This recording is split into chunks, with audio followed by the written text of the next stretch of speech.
All right, so today I am going to show you how to do a fine motor activity with your child. It's going to be opening different types of containers. So the reason that we work on this skill is first to strengthen finger and hand muscles in our kiddos. We need them to have strong muscles in their fingers and hands because they'll be using them to do a lot of things. For example, opening containers. Other skills include writing, being able to hold a pencil, being able to write dark enough that you can see it. Also, dressing skills, zippering zippers, putting on their clothes, their shoes, opening and closing backpacks, all of those things. Another reason why opening containers is important is because it promotes independence. We want our students to be able to open and close their lunch boxes by themselves and be able to open their snack containers all by themselves, just to make them a little bit more independent. So here are the materials that you will need to do this activity. First, you will need some type of container, and I would recommend having more than one type of container. I'm just going to show you one for time's sake. The other thing you'll need is something to put inside of the container. I have some M&Ms here, which is something that would totally motivate me. But this should be something that your child wants. It could be a food item, it could be some toys, anything that they want. And the reason that we're going to put this inside of the container is because we need some type of motivation to open the container. If you just give them an empty container, it's not a super fun thing to do to open it. But if we put something inside that they really love, they'll have a little bit more motivation. And if you think about it, when you open containers, usually there's something inside that you want. So it makes a little bit more sense.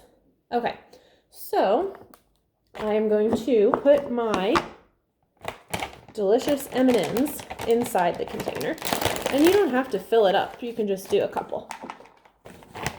And these are minis, so I did 3 instead of just 1. So I'm going to close the container.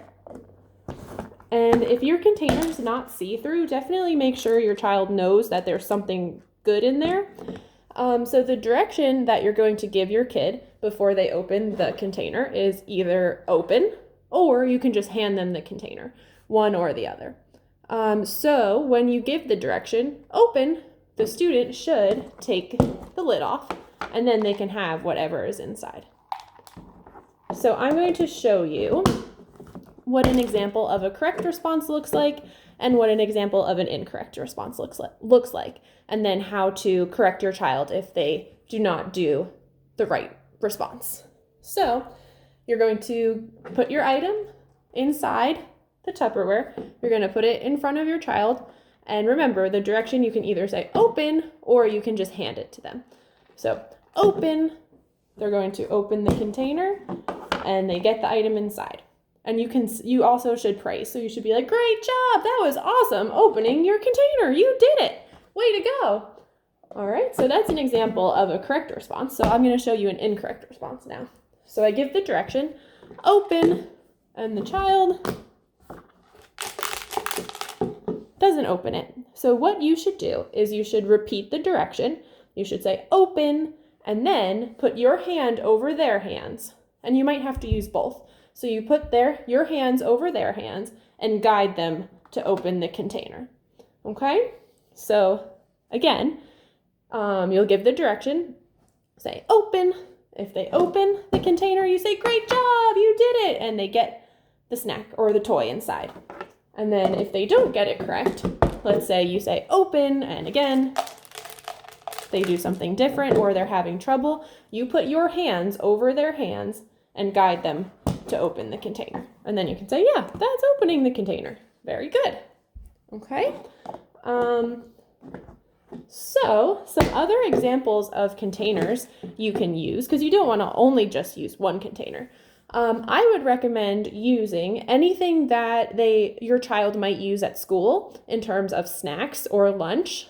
The other thing you can do is use their lunchbox or their backpack, so they practice opening and closing containers with zippers.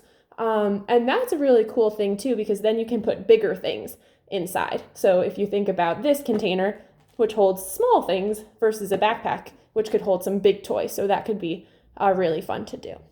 Some other containers you can use are their juice cups. So containers that spin on the top to open them, containers that you pull open, or again, things that have zippers and things like that. So I would love for you to send me any pictures if you do this with your child.